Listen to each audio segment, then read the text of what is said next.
पहिलं बक्षीस जिगरी ग्रुप अमरावती आणि त्यांना सोबतीला असलेले एकनाथ दादा काशीराम आवटे सावरखेडा त्यांचा बैल माऊली। आम्ही जिगरी ग्रुपचे छोटेसे सेवेकरी म्हणजे महाराजचे सेवेकरी म्हणून आम्ही पट क्षेत्रात काम करत असतो। आमचा परिवार खूप मोठा आहे, पण सगळ्यांना येणं बक्षिसासाठी यावं लागेल आणि रविराज दादांचे मनापासून आभार मानतो की त्यांनी सगळ्यात चांगला पट घेतला, चांगलं नियोजन होतं आणि शेतकऱ्यांचा पट म्हणजे काहीतरी शेतकऱ्यांना एक विरंगुळा व्हावा म्हणून त्याच्यासाठी हा पट घेतला जातो।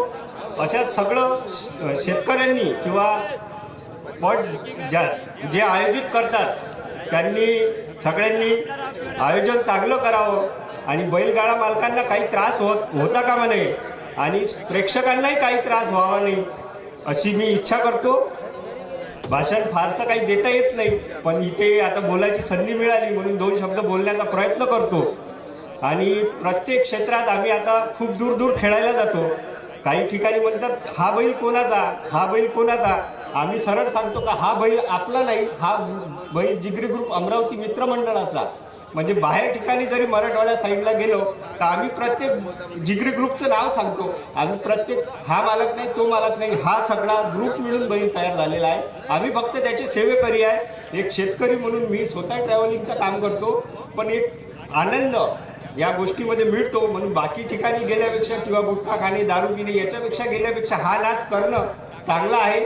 फक्त आता त्याच्यातून वाईट गुण कोणते नाही असावे किंवा दुर्गुण कोणते नाही असावे हे आपल्याला घेणं चांगलं असावं एवढी मी हे करतो आणि सगळ्यांचे आभार मानतो, सगळ्या पदाधिकाऱ्यांचे आभार मानतो, तसेच करून साहेबांचे पण आभार मानतो, रविराज दादांचे आभार मानतो आणि चरण काका खरासे यांचे पण आभार मानतो आणि जिगरी ग्रुप मित्रमंडळ यांचे सुद्धा आभारी आहे। बाकी प्रेक्षकांचे आभारी आहे। एवढं बोलून मी माझे धन्यवाद 2 शब्द संपवतो। जय हिंद, जय महाराष्ट्र।